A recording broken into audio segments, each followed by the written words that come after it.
Hi, today I'm going to show you how to get a super smooth, creamy vocal in your mix. So let's go!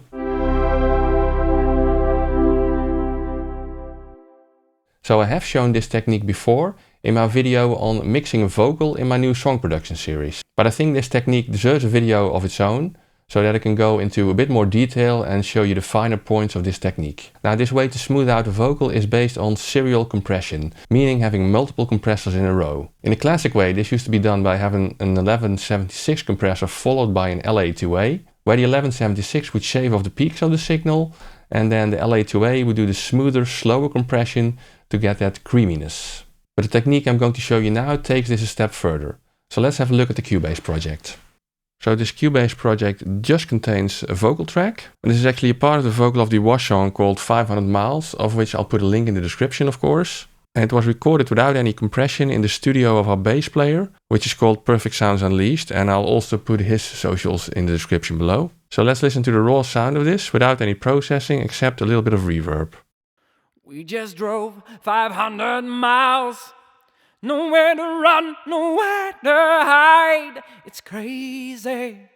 So as you can hear and as you can tell from the waveform, this is a pretty dynamic vocal, which definitely needs some smoothing to be used in the mix. Now the first plugin that I'm going to use for that is a compressor. And in this case, it's the 1178 compressor by Pulsar. And what you typically want to do here is use a compressor which is quite fast on the attack, so that it can really catch all those quick peaks in the vocal. And usually on this singer I add an 1176 for that, which also adds a little bit of grit to the vocal, which I like. But in this case I like the 1178 a bit more. And actually the 1178 is also a bit faster than the 1176 and it's more transparent. Unless of course you use any of the saturation modes here from Pulsar. But the additional benefit is also that this one has a nice display to show you how it compresses the signal. So you see the attack is almost at its fastest. The release is also pretty fast. So let's see what it does. We just drove 500 miles. Nowhere to run, nowhere to hide. It's crazy. So as you saw, it doesn't compress all the time. It just shaves off the peaks. And it compresses about 1 to 3 dB on those peaks. Compression ratio 8:1.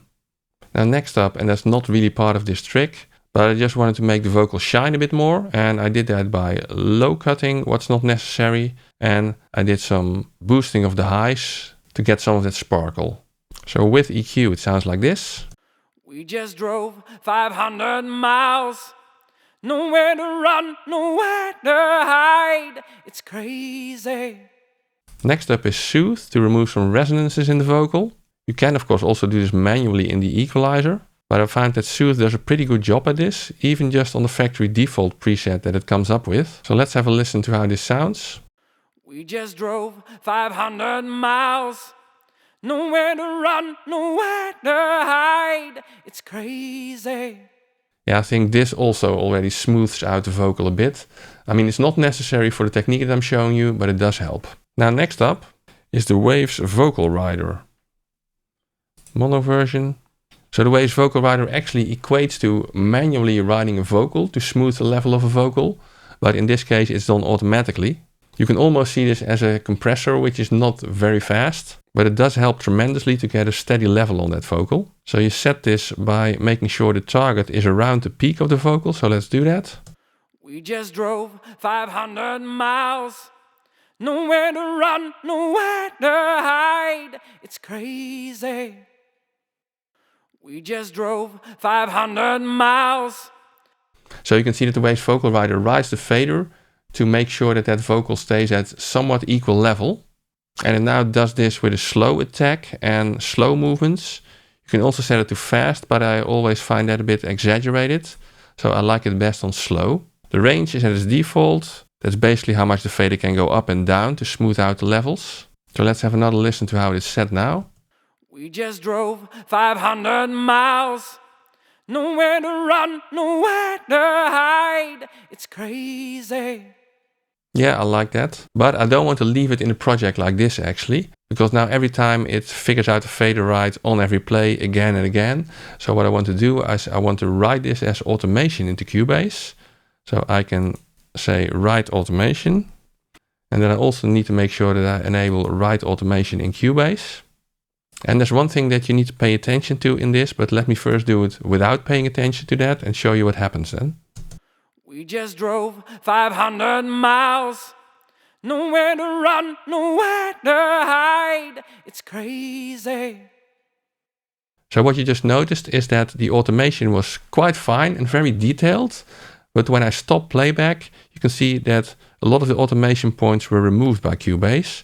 And that's because by default, Cubase automation recording is set up like this. But in this case, we don't want that. I want the finer automation. So I'm going to remove this automation. And I'm going to adjust the automation in the automation panel. Settings. You have a setting here called reduction level. And that's basically a measure of how much the automation is smoothed out by Cubase. But I don't want it smoothed out. So I'm just going to set this to 0. Which basically means that Cubase will leave in all the automation points that it records and measures during playback. And it only removes the automation points if they're exactly at the same level. So let's do another recording now of the automation. We just drove 500 miles. Nowhere to run, nowhere to hide. It's crazy. Yeah, now you can see that all the automation points stay in place. So that's good. And now I can turn off automation writing. And also on the plugin, I can put it in read automation. And now the fader is controlled by this automation. We just drove 500 miles. Nowhere to run, nowhere to hide. It's crazy. Now the vocal level is quite smooth already now due to the compressor that I put in earlier and due to this vocal writing. But I'm going to add another step, and that's a more smooth, colorful compressor. In this case, I'm going to use the MJUC from Klanghelm for this, which is really one of my favorite vocal compressors. Set it to Mark III, and I think I have a preset here, yeah. But this preset is pretty fast actually, and we've already had a fast compressor, so I'm going to ease up on the attack and also ease up on the release a bit to make it a bit slower. And then I can adjust the compression control to taste. Let's see. We just drove 500 miles. Nowhere to run, nowhere to hide. It's crazy. So I basically let this compressor compress all the time. Not just shaving off the peaks, but constantly compressing the signal. And this adds again to the smoothness of the vocal and the sort of silky and creamy sound that it imparts on the vocal. So let's listen to the whole thing with and without processing. We just drove 500 miles. Nowhere to run, nowhere to hide. It's crazy. And this is the sound with the processing to get a smoother vocal. We just drove 500 miles. Nowhere to run, nowhere to hide. It's crazy. And I like it. What do you think? Can you hear it? Do you have another way to make a vocal more smooth? Let me know in the comments. So if you like this video or found it useful in any way, please give it a like for the algorithm, subscribe to the channel, and ring the little bell icon so you know when I post another video. And if you want to support the channel even more, I have some affiliate links in the description, mostly from Amazon and Thomann. And if you think of buying anything in those stores, just click one of those links and I will get a small commission on your purchase without any extra cost to you. And if you want to dive into more details on vocal mixing, up next is my video on how I process a vocal in the full mix. So have a look at that, enjoy, and see you soon.